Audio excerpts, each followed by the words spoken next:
Good morning বন্ধুরা, আমার নতুন ব্লগে তোমাদের অনেক অনেক ওয়েলকাম। আর তোমাদের যদি ব্লগটা ভালো লাগে পেজটাকে ফলো করে দাও, আর আমার পাশে থেকে এই দেখো গণেশ পুজোর ক্লিপ ব্লগটা তোমাদের সাথে শেয়ার করা হয়নি, আজকে আমি শেয়ার করে দিচ্ছি। এই দেখো আমি সকালবেলা উঠে স্নান টান করে মাথা ফাথা ঘষে ঠাকুর বাসনটা মেজে নিচ্ছি। দুষ্টু বলছে মা ভিডিও করে দাও, আমি যে হ্যাঁ করে দাও। তা বলে ও একটু ক্লিপ নিয়ে ও চলে গেল। এই দেখো বাসনগুলো ধুয়ে নিচ্ছি, কেন বাসনটা না ধুলে হয় না, মানে মেয়ে একটু সাবান দিয়ে না ডলে নিলে আর লাল লাল হয়ে যায়, পেতলের বাসন তো মানে বুঝতেই তো পারছো। আর এই দেখো আগের দিন রাত্রে সব ফল বাজার করে রেখেছি, মিষ্টি ফিষ্টি। আর মিষ্টির দোকানে কী ভিড় হবে আগের দিন। আর আমাদের এখানে সকালবেলা প্রচুর মিষ্টির দোকানে ভিড় হয়, ওই জন্য রাত্রিবেলায় বেশিরভাগ মিষ্টি কিনে এনে রেখে দিই, যেহেতু ঘরের সামনেই মিষ্টির দোকান, কিন্তু যাওয়ার টাইম হয় না সকালবেলা। এবার দুষ্টুকে স্কুলে দিতে যাবো বলে ভাবলাম সকালে, কিন্তু স্কুলে যায়নি দুষ্টু। যায়নি বলে ও দেখো ধুনো ধরানোর চেষ্টা করবে, ধুনো ধরাতে পারবে না, মাথা খারাপ করে দেবে যে ধুনো ধরাবো। আর আমি এখানে সব কিছু জোগাড় করে দেবো। ওর বাবা স্নান টান করে এসে পুজো দেবে। এই দেখো পুষ্পপত্র সব কিছু সাজিয়েছি। আর এই দেখো দুব্বর মালাটা, আর এখন জুঁই ফুলের মালা আর গাঁদা ফুলের মালা, ওইটা দেখানো হয়নি। আর এই যে 5 রকম ফল টল গোটা নিয়ে এসেছি। আর ঠাকুরের ন্যাকড়া ফ্যাকড়া না আমি সব ওই বাস্কেটটা আছে, বাস্কেটটার ভেতরে রাখি, কেন এদিক ওদিক ছড়াছড়ি, ঠাকুরের জিনিস আলাদা থাকাই ভালো। ওর জন্য আমি সাজিয়ে নিলাম থালা ফালা মুছে। ওর বাবা আসবে, শুধু পুজোটা দেবে, হয়ে যাবে। এবার দুষ্টু ওখানে জ্বালাবে যে আমি ধরাতে পারছি না, পেছনে তো মাথা খারাপ করে দিচ্ছে আমার ওখানে। ও স্নান করেছে অনেকক্ষণ আগে, যেহেতু পুজো দেওয়া হয়নি বলে ও বসে আছে গামছা পরে। আর তোমরা বাজে কমেন্ট করবে না, কেন আমার ছেলে খালি গায়ে ঠাকুর পুজো দিতে চায়, যে ওর বাবা যেমনি গামছা পরে দিতে চায় ওর জন্য ও গামছা, আর ও খালি গায়ে একটু গরমটা বেশি, ওর জন্য খালি গায়ে থাকতে ভালোবাসে। আর আমি দেখো পুজোর জোগাড় করে বসে রয়েছি। আর এই মালাটা দেখো গণেশ ঠাকুরের জন্য কিনেছি, কেমন হয়েছে তোমরা কমেন্ট করো।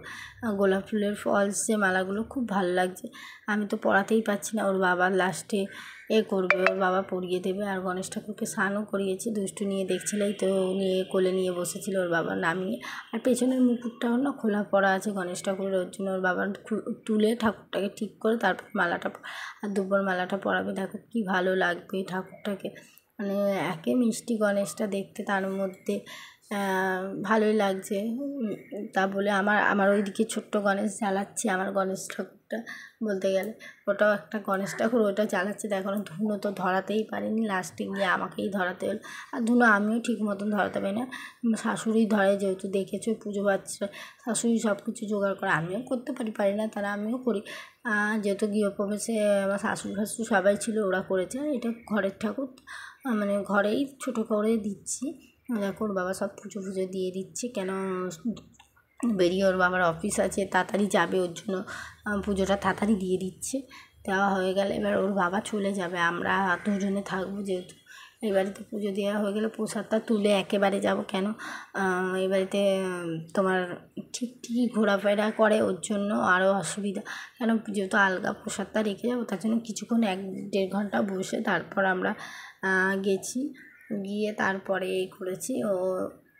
ও দেখলাম অফিসে বেরাবে বলে খেতে বসেছে, না গাড়ি বের করছে, তখন আমরা গেছি। ওখানে দুষ্টু মানে মোবাইল নিয়ে কিছু একটা করছে মনে, আর ওর বাবা খেতে দিয়ে দিচ্ছে। যে পুজো দেওয়াও হয়ে গেল, যে ওর বাবা শাঁখ বাজাচ্ছে, অন্য সময় বাজায় না, বলে দাও আমি শাঁখ বাজাই, তা ওর বাবাই শাঁখ টাক বাজিয়ে পুজো দিয়ে দিল। আর এই দেখো আমার ছোট্ট গপুকে কেমন লাগছে।